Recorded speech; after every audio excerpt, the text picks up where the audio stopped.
পড়াশোনায় মন বসছে না, এই 5 মিনিট তোমার জীবন বদলে দিতে পারে। তুমি কি বই খুললেই মোবাইল হাতে নিয়ে ফেলো?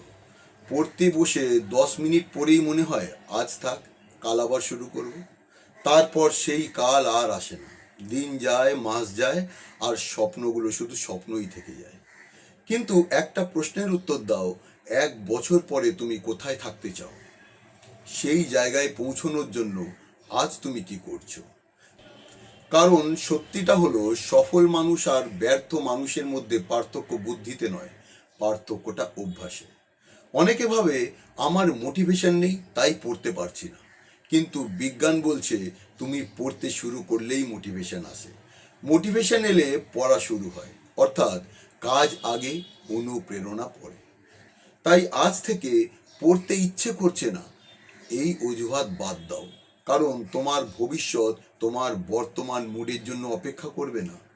ভাবো, আজ তুমি যে অধ্যায়টা পড়ছো সেটাই হয়তো আগামী দিনের চাকরি, ক্যারিয়ার বা তোমার বাবা মায়ের মুখের হাসির কারণ হবে। আজ যে 1 ঘন্টা পড়বে সেটাই হয়তো তোমার স্বপ্নের কলেজ, স্বপ্নের চাকরি অথবা স্বপ্নের জীবনের দরজা খুলে দেবে। এবার জেনে নাও কিছু বৈজ্ঞানিক স্টাডি হ্যাকস যেগুলো সত্যি কাজ করে। হ্যাক নাম্বার 1, মোবাইলকে দূরে রাখো। গবেষণায় দেখা গেছে মোবাইল ব্যবহার না করলেও সেটা তোমার চোখের সামনে থাকলে তাহলে মনোযোগ কমে যাবে। তাই পড়ার সময় ফোনকে সাইলেন্ট মোডে অন্য ঘরে রেখে এসো। Hack number 2, pomodoro technique.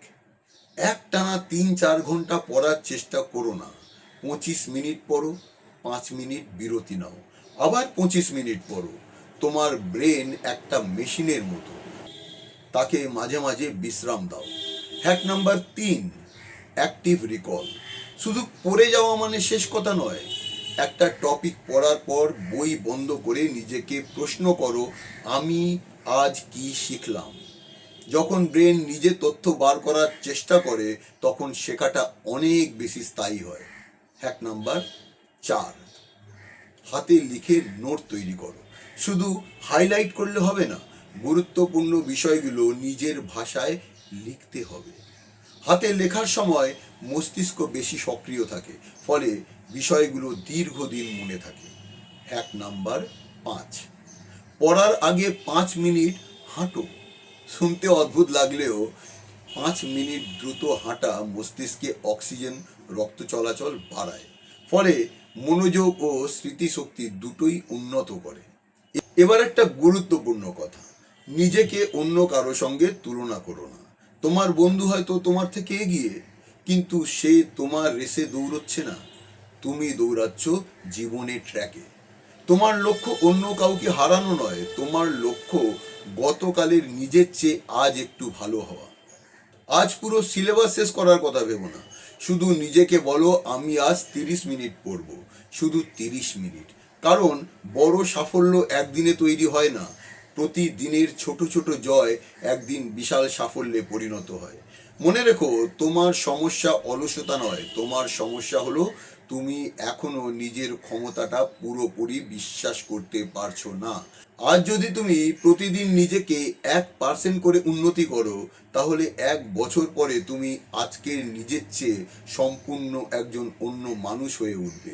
তাই আর অপেক্ষা নয়, মোবাইলটা সরিয়ে রাখো, বইটা খোলো, প্রথম পৃষ্ঠা পড়ো, তারপর দ্বিতীয়টা, তারপর তৃতীয়টা। কারণ স্বপ্ন তখনই বাস্তব হয় যখন অজুহাত বন্ধ করে কাজ শুরু করা যায়। মনে রাখবে, আজকের পরিশ্রমী আগামী দিনের পরিচয়। আর হয়তো তোমার ভবিষ্যতের তুমি আজকের এই সিদ্ধান্তের জন্য একদিন তোমাকে ধন্যবাদ দেবে। ভালো থেকো।